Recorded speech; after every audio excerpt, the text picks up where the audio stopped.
chemtrail debate rages on. Is there a secret program where hundreds of unmarked planes are spraying a chemical cocktail in the air? Debunkers say that these are simply traditional jet contrails being mixed with certain atmospheric conditions to cause what only seem to be unusual patterns in the sky. I was unable to find any protocols for air traffic control that would result in planes flying in the familiar tic-tac-toe patterns that chemtrail believers often refer to. Geoengineering is the phrase that has emerged to describe this activity. The consensus among those who are supporting this is that a fleet of specialized planes is routinely flying all over the world, spreading a mixture that contains aluminum and barium into the upper atmosphere. But recently, I've noticed no chemtrails in the sky over California, no strange cloud formations, no jet trails. In fact, it's been eerily clear day after day. It was brought to my attention that the same thing is happening in Northern California. The skies have been strangely clear and free of the crisscrossing patterns and afternoon haze. It was then that I uncovered a very strange correlation. The seeming cessation of spraying corresponded almost to the day with President Donald Trump's announcement that he was pulling the United States out of the Paris Climate Agreement.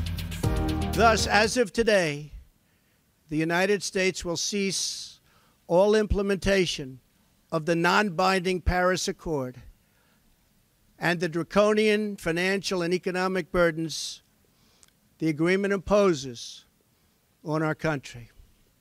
This includes ending the implementation of the nationally determined contribution and, very importantly, the Green Climate Fund, which is costing the United States a vast fortune.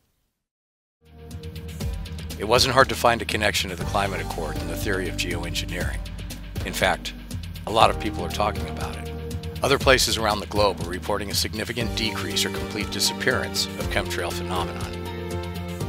Here's a detailed multi-page report outlining the correlation between the two. Here's a picture supposedly showing Donald Trump inside of a plane that appears to be equipped for spraying. Debunkers on the web have pointed out that this is most likely an engineering prototype at the Boeing factory, which Donald Trump toured.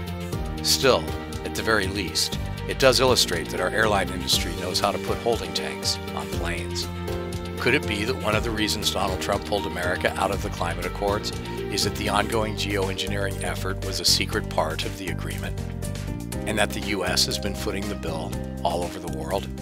In 2015, the Green Climate Fund's executive director reportedly stated that estimated funding needed would increase to $450 billion per year after 2020, and nobody even knows where the money is going to. Nobody's been able to say, where is it going to?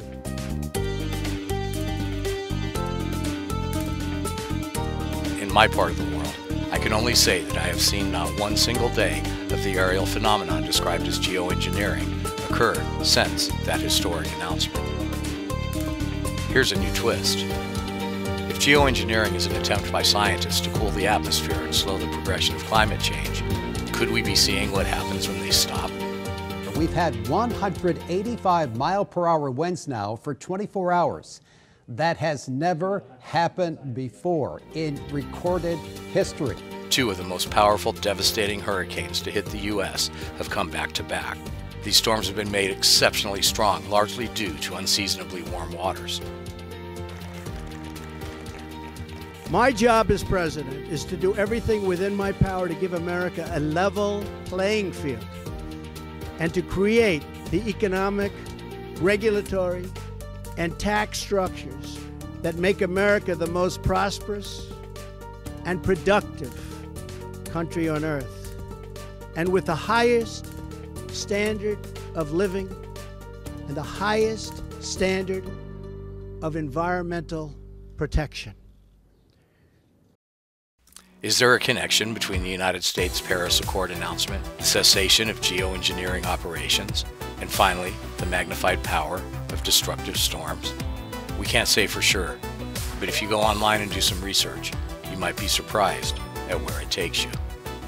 It is time to exit the Paris Accord.